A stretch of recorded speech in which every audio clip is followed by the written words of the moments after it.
Velkommen til GLM i faget Markedskommunikation på HD Marketing Management linjen. Emnet for modul 3 er virksomhedens kapabiliteter. Når du har gennemført dette modul, skal du kunne forklare, hvorfor det er aktuelt at tale kapabiliteter, forklare, hvad kapabiliteter er, nævne forskellige kapabilitetstyper. Derudover skal du kunne koble praksis til hver type kapabilitet. George Day beskriver i sin artikel fra Journal of Marketing 2011, Closing the Marketing Capabilities Gap, hvordan virksomheders omgivelser ændrer sig hurtigere end virksomheders evne til at agere inden for disse. Denne udvikling efterlader naturligt nok et gab, eller det vi på dansk kan kalde for en åbning. De virksomheder, som er bedst til at tilpasse sig den situation, jamen det bliver de virksomheder, som har bedst forudsætning for at konkurrere i fremtiden. Den engelske betegnelse capability kommer egentlig af ordet capable, eller det at være i stand til noget. I en virksomhedssammenhæng, jamen så hentyder kapabiliteter til nogle færdigheder eller noget, som virksomhederne kan. Det man som virksomhed kan, det skal selvfølgelig matche det, som omgivelserne kræver, for at man kan konkurrere. Lad os prøve at se, hvordan. For forklaringens skyld, så prøver vi at forsimple problematikken lidt. Det kan vi gøre ved at tegne et diagram. Her placerer vi virksomheders resultater på x-aksen, mens vi placerer virksomhedens kapabiliteter eller sammensætning af kapabiliteter på y-aksen. Jo højere vi er oppe på y-aksen, des mere kompleks er kapabilitetssammensætningen i virksomheden. Det skal selvfølgelig forstås relativt i forhold til de øvrige virksomheder i branchen. I enhver branche er der konkurrence og modstand i markedet. Det symboliserer vi med en orange linje. På linjen skaber virksomheden resultater ud fra det kapabilitetsmix, som man over tiden har etableret sig med. Vi kalder det K-stjerne. Dette niveau er afledt af mange forskellige forhold. Det kan være erfaring, ressourcetilgængelighed osv. Ved K-stjerne skaber virksomheden et givet resultat. Det kalder vi for R-stjerne. Hvis vi nu prøver at forestille os, at omskifteligheden i omgivelserne pludselig stiger markant. Det kan skyldes en finanskrise, en ny teknologi eller noget helt andet. Den her nye situation betyder, at modstanden i markedet stiger. Derfor rykker vores orange linje sig mod venstre. I en sådan situation, jamen der falder vort resultat som en afledt effekt. Vi kan se, at det rykker sig til venstre på resultataksen. Den nye situation medfører altså, at det ikke længere er tilstrækkeligt at fortsætte med at gøre det samme, som man er vant til. Nu forestiller vi os så, at virksomheden vil genetablere det tidligere resultat. I forhold til vores diagram er der kun én mulighed, nemlig at udvikle eller forfine sit kapabilitetsgrundlag. Tager virksomheden udgangspunkt i det gamle resultat og den nye situation, ja, så kan vi tydeligt se, at der er et kapabilitetsgab. Dette kunne i praksis for eksempel indbefatte, at man skal være dygtigere til at forstå kunderne, kommunikere med kunderne eller måske noget helt tredje. For at blive det, så skal vi udvikle lidt på vores forretningsmodel. Lad os prøve at se på, hvordan. I løbet af GLM 1 og GLM 2 har vi gennemgået følgende model. Lad os prøve at bygge videre på den. Virksomhedens nye situation er karakteriseret ved, at kundernes opfattede værdi har ændret sig permanent. Virksomheden må derfor nødvendigvis tilpasse sit værditilbud, så det passer til den nye situation.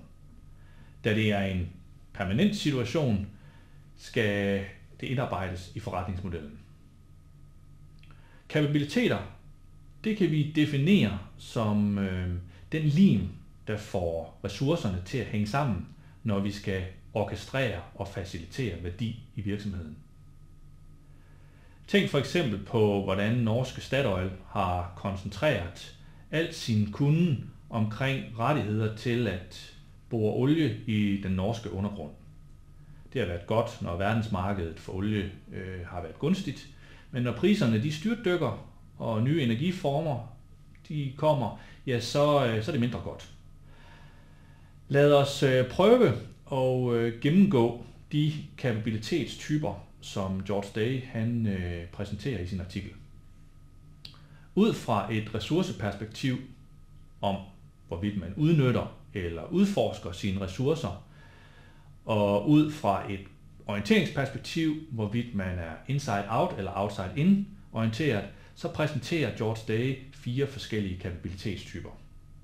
Han præsenterer de statiske, de dynamiske, de markedsdrevne og de adaptive. Nu vil vi prøve at lave eller gennemgå et eksempel med hver enkelt. Først et eksempel på statiske kapabiliteter. Olievirksomheden Shell påvirker beslutningstagere og politiske organer i tilgængelige områder, som har olie i undergrunden. Det giver virksomheden adgang til borerettigheder, f.eks. til lands eller til vands. Dette betyder, at virksomheden kan råde over en given mængde råolie.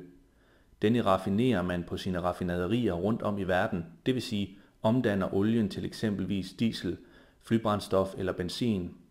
Man har desuden opbygget et logistiksystem, så man kan få slutproduktet ud til dem, der skal bruge det. Det kunne fx være i brændstoftanken hos bilejere. Således har man egne tankstationer eller partnerskaber med forpagtere.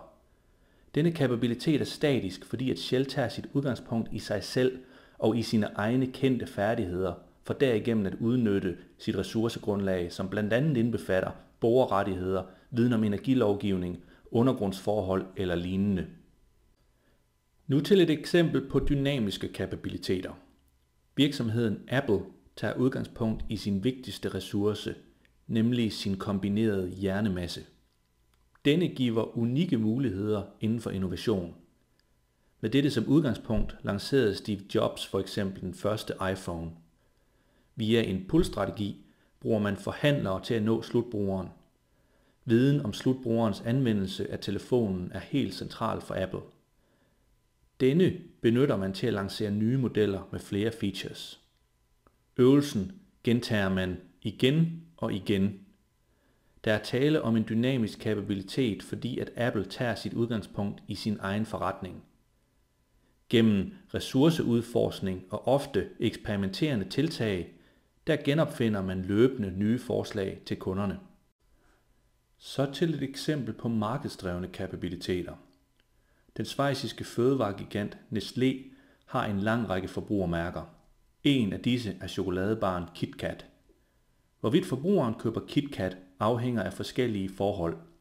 Fødevaretrends spiller en afgørende rolle.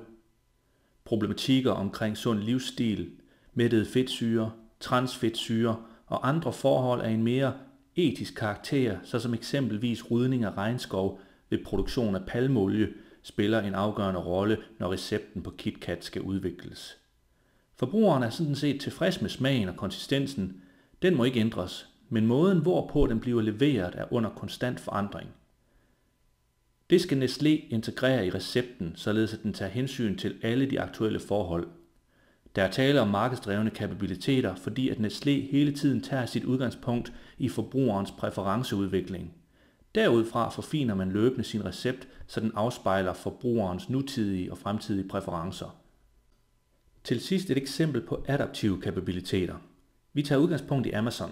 Virksomhedens CEO har udtalt, at det for ham er underordnet, hvad kunderne vil købe hos Amazon. De får det bare. Når kunderne benytter nettet og tjenesten, så efterlader man tydelige fodspor. Clickstream data, rapporter og forespørgsler, eksplicite reviews af produkter og en masse andet. Amazon benytter algoritmer til hele tiden at bearbejde denne viden, for derigennem at prøve nye ting med forretningen. Man eksperimenterer og tilpasser sig nye kundeindsigter hele tiden. Derfor er kapabiliteten adaptiv. Du har nu gennemført GLM3. Jeg håber, at du på nuværende tidspunkt er i stand til at forklare, hvorfor det er aktuelt at tale kapabiliteter. At du kan forklare, hvad kapabiliteter er. At du kan nævne forskellige kapabilitetstyper. Og at du derudover kan koble dem hver især til praksis. GLM3 er nu afsluttet, og jeg ser rigtig meget frem til, at vi ser hinanden under næste undervisningsgang. Derudover så ser jeg frem til, at vi ses under GLM 4. Tak og på gensyn.